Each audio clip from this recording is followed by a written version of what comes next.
Meus prezados telespectadores e minhas prezadas telespectadoras, boa noite. Graduado pela Pontifícia Universidade Católica do Paraná, ele é especialista em Direito Eleitoral pelo Instituto Brasileiro de Direito Constitucional. Ex-presidente da subseção de Cascavel da Ordem dos Advogados do Brasil, ele tem 23 anos de experiência profissional, 12 dos quais dedicados ao direito eleitoral e direito administrativo, com participação em diversas campanhas políticas e na defesa de agentes públicos e também no atendimento de empresas familiares. É com grande prazer que recebo nos estúdios da TV Tarobá o Dr. Marcos Vinícius Boschiroli. É com ele o jogo aberto deste sábado. Boa noite, Marcos. Obrigado por atender meu convite e nos dar aqui a honra da sua presença. Tá bom, obrigado. Eu que agradeço o teu convite. Especialmente, dado o seu currículo, a sua área de atuação básica, além de outras áreas que você atua já de maneira bem reconhecida já no direito, num momento como esse que a gente está vivendo no Brasil, né? E vamos começar pelo fim.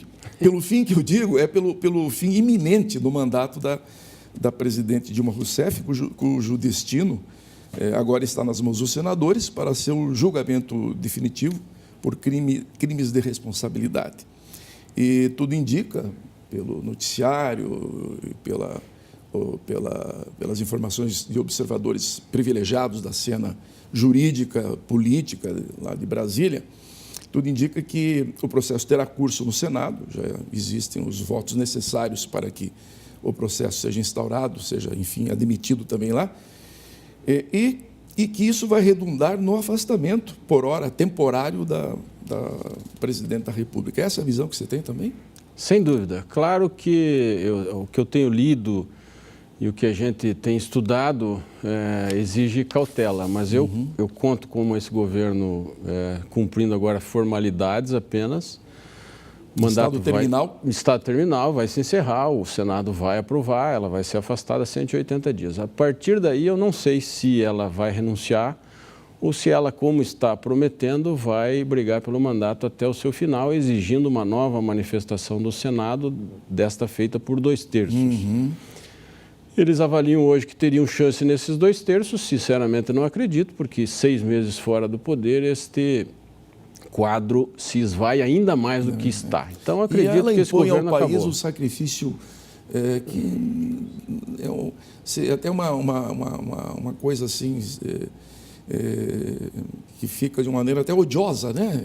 Levar até o fim isso, né? Para não exigir, para não criticar excessivamente ela, deixando outros quadros passar ao largo, eu vou dizer que todos eles estão exigindo do país... É verdade. Todos esses atores, né? Todos esses atores estão exigindo do país o que o país, sinceramente, não consegue dar.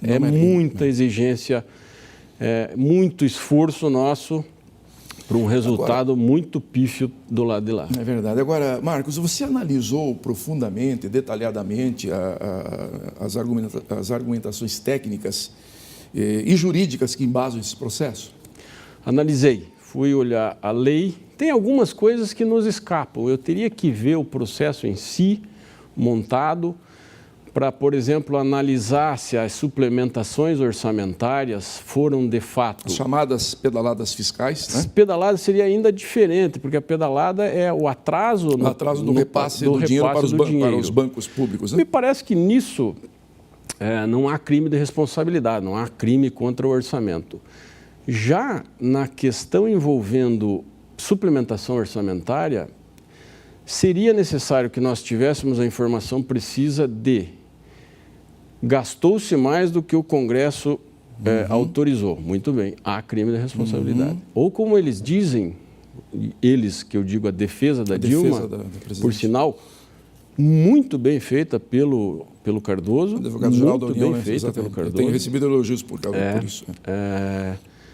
Que não foi gastos a mais do que o Congresso, mas foi remanejamento de verbas de uma rubrica para outra. Agora, o Tribunal e aí não de Contas da União corrobora, né, as denúncias, né? Foi a partir, aliás, de um laudo do Tribunal de Contas da União que surgiu a denúncia feita lá pelos advogados de São Paulo. A defesa diz, bom, a partir do momento que o tribunal mudou de entendimento, e é verdadeiro que eles mudaram de entendimento, nós corrigimos.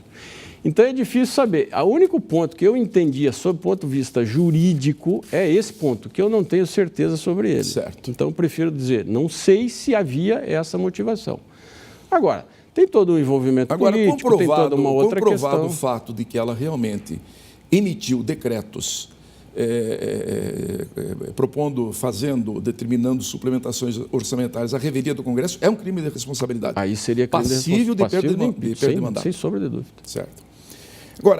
Agora, por que se diz, ainda para a gente esgotar um pouquinho mais esse assunto, Marcos, que o impeachment é um processo jurídico e político? Me parece que quando fala que é político, meio que desmerece um pouquinho a gravidade da afronta jurídica eventualmente, supostamente cometida pela presidente. De fato, é um processo jurídico e político. Político por quê? Porque será julgado pelos políticos, deputados, etc. E é ali que se compõe base de apoio, oposição, etc. Então, tem esse viés, sim. Se você pegar alguns livros de direito constitucional, de autores reconhecidos, você vai ver que eles dizem o seguinte: olha, precisa ter a motivação jurídica, mas ela não se exige que ela seja exatamente como seria num processo à parte. Um processo criminal, digamos? Isso, não precisa ter todas as tintas, basta algumas coisas. Então, se relativiza um pouco isso na questão do impeachment. Claro, tem que ter o crime, precisa estar efetivamente demonstrado, mas tem o viés político que tempera tudo isso. E tempera até pelo fato de que boa parte da crise econômica, da situação fiscal do país, pode ter se originado digamos assim, desses desvios, né, fiscais cometidos pelo governo, nas pedaladas, nas suplementações, né, nas dívidas, no pagamento de juros excessivos ao Banco do Brasil e à Caixa Econômica pelo não cumprimento em tempo do repasse do dinheiro. Me parece que ela estaria entre os governos que mais se utilizaram desse expediente. Não sei se é suficiente para gerar a crise que gerou. Eu acho que a crise é composta de uma série de circunstâncias, parte responsabilidade do governo, parte não, mas que, sem dúvida nenhuma, contribuiu de alguma maneira. Então, isso seria um outro componente político que de fato foi trazido. Gasolina no fogo. Aí, né? Mas vou ser absolutamente sincero com você. Na minha opinião sobre isso, o que trouxe mais gasolina a este fogo do impeachment tem nome e sobrenome. Chama-se Dilma Rousseff. O trato dela com o Congresso ao longo dos 5 anos que ela ficou lá nunca foi bom. Ela não tem a estabilidade. Se tivesse... Há uma semelhança até com o ex-presidente Collor, né? Que também tinha uma relação de conflito com o Congresso. Acho que ela ainda mais negou-se a receber alguns parlamentares ou atrasava demais as audiências com os parlamentares, jogando meses depois. Os parlamentares, quer queiram, quer não, têm lá o seu poder e exigem certo respeito. E se não ela, alguém do governo deveria ter tratado isso com um pouquinho mais. E o presidencialismo, embora não seja evidentemente um regime similar, não tenha nada a ver com o parlamentarismo pelo qual você pode a qualquer momento instituir um governo, mas de um presidente se exige também uma base forte, unida, senão não há sustentação política, não se vota nenhum projeto, não se aprova nada e o presidente não governa. Exatamente. Precisa a tal coalizão. Agora, seja como for, né, ainda que por um milagre, pode ser que ela não perca o mandato por impedimento.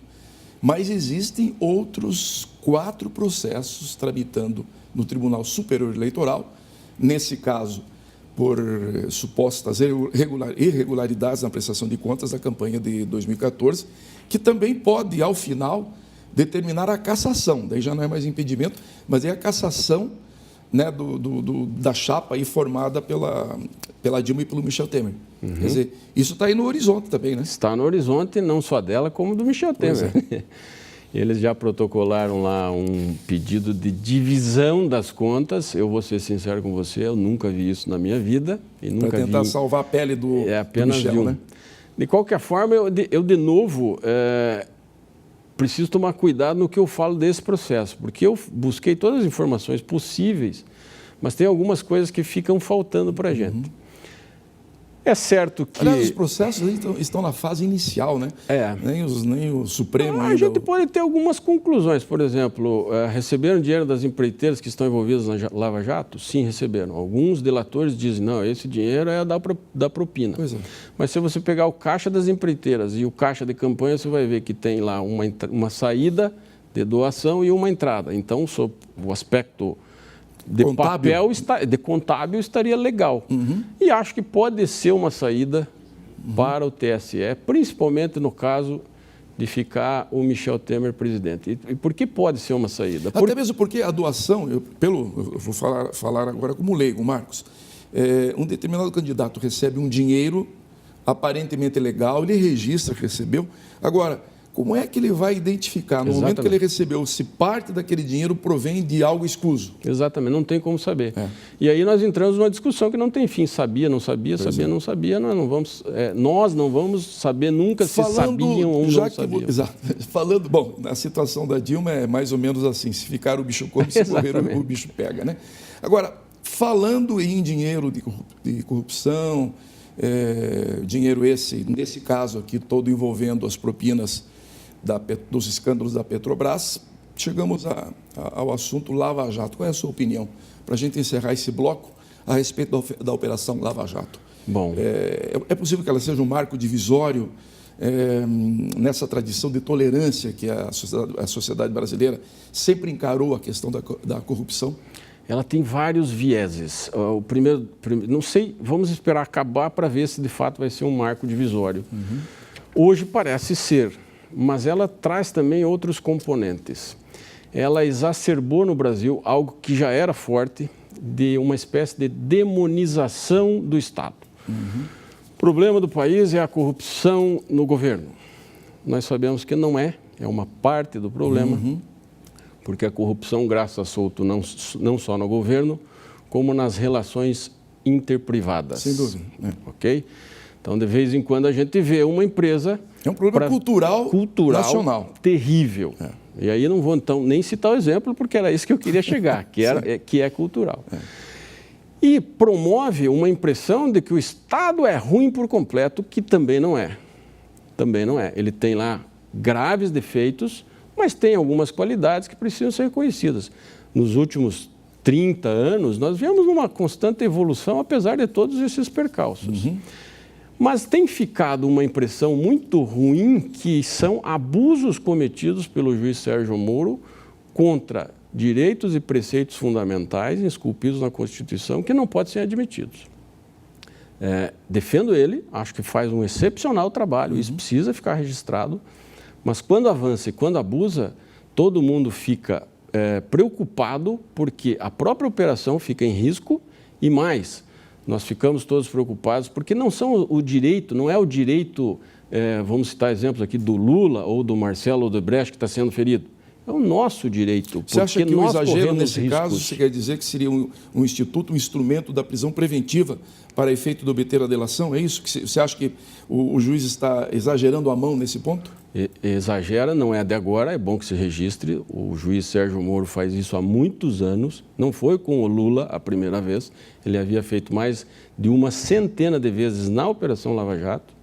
Isso se tornou moda no Brasil. Nós vimos essa semana isso acontecer em Cascavel, condução coercitiva, sem a menor necessidade, sem qualquer justificativa e base legal, e assusta todo mundo.